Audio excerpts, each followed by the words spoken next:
ګور معمولی په موږ کې هر چا باندې داسې څه نه څه بیماریانو خو به راغلي که معمولی بیماري چې په تا راشي او ستا د ژبې خوند بدل شي څه شی دله خوند درکوي تر دې چې اوبه څکې که نه اوبه دا د باندې بدلېږي سبحان الله او دا غټه بیماري نه ده صرف لږ ساعت دپاره ستا د ژبې خوند بدل شوی دی موږ الله څومره اوچت نعمتونه راکړي دي خو موږ سوچ نه کوو الله وی وفي أنفسكم أفلا تبصرون الله وی ستاسو په دې ځانونو کې زما د قدرت غټې نښې پرتې دي خو که چېرې تاسو ورته وګورئ که موږ صرف د بدن کې سوچ وکړو که نه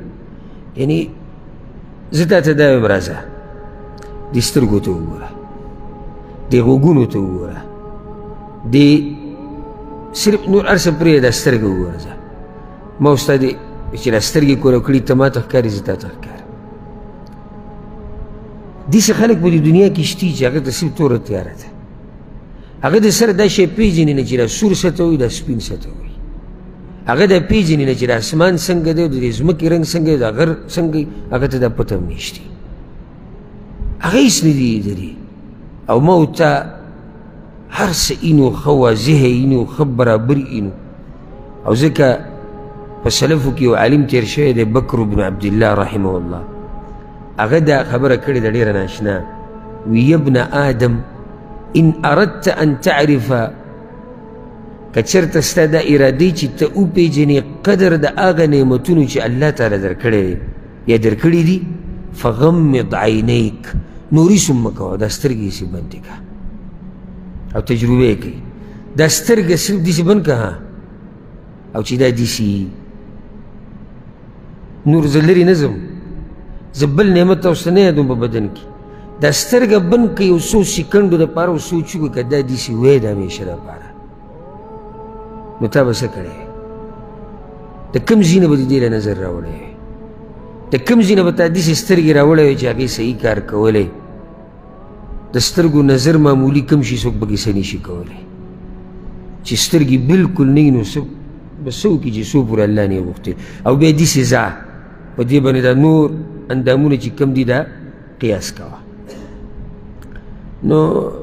خبره یعنی ما شروع دې ځینې کړی و چې بعضو خلکو دا سوچ دی چې نعمت څه ته وایي مال ته وایي نه هر څه چې موږ سره دي دا د الله د طرف نه د الله د طرف نه نعمت دی نو بیا دا یاد کړه چې دا نعمتونه د الله د طرف نه دي دا روغ صحت او د هر څه د الله د طرف نه دي دې کې دننه یو دعوت پروت دی چې دومره ښه یې درسره کړي دي نو شکر خو ادا کوه که نه چې دومره ښه درسره الله کړي دي نو څه کوه شکر ادا کوه درانه خلک وایي درانه سپک نه وی درانه خلک وایي چې څوک درسره ښه وکړي چېرته به یې او انسان که د انسان سره ډېر ښه وکړي خو هغه بیا هم لږ دي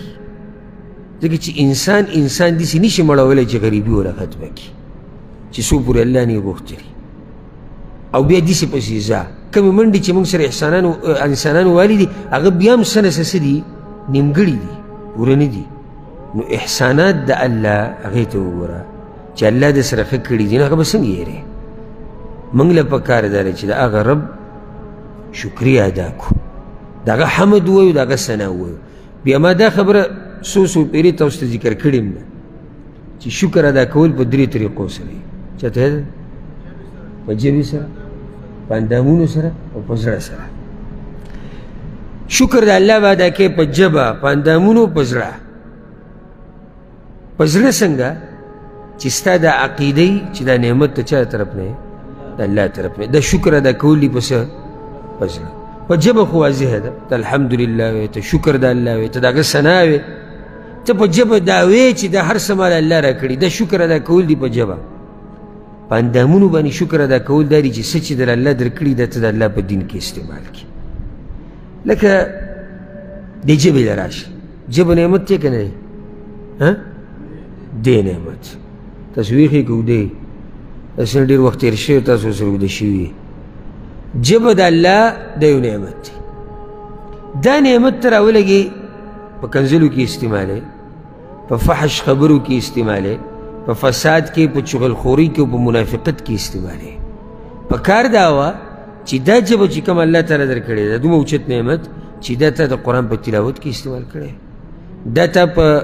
چاته په نصیحت کې استعمال کړی په دې باندې تا فایدهمنې خبرې کړې وې ویناګانې دې کړې وې چې د هغې د لاسه معاشرې ته قوم ته خلکو ته تا ته فایده در رسېدلې ښه دا سترګې ملک صاحب مخکې اوس اوچت نعمت دی خو چې یو سړی راولګي په دې سترګو باندې په ټیک ټاک کې او په فیسبوک کې او په یوټیوب کې ناروا حرام د زنانو تصویران فحش فلمونه سندري دمتوب او دا پې ګوري څومره ظلم کوي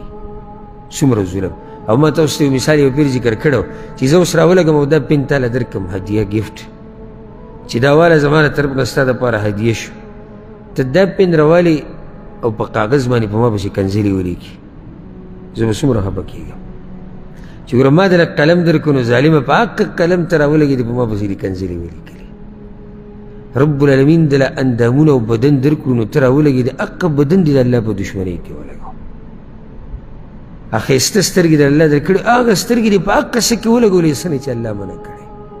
هغه ژبه دې په حق څه کې استعمال کړی څه نه چې الله منع کړی حالانکې درکړي دې د نعمتونه الله دي بیا راشه داسې ګوره د خپې د الله څومره اوچت نعمت دی ته راولګي په دې خپو باندې هغه ځي ته لاړ شي چې هغه ځي ته تله حرام دي یا د هغه کار دپاره پرې لاړ شي چې هغه کار حرام دي نو دا دومره نعمتونه چې الله موږ له راکړي دي که غواړې دا چې دا نعمتونه برقرار پاتې شي نو اولنی کار به څه کې شکر باندې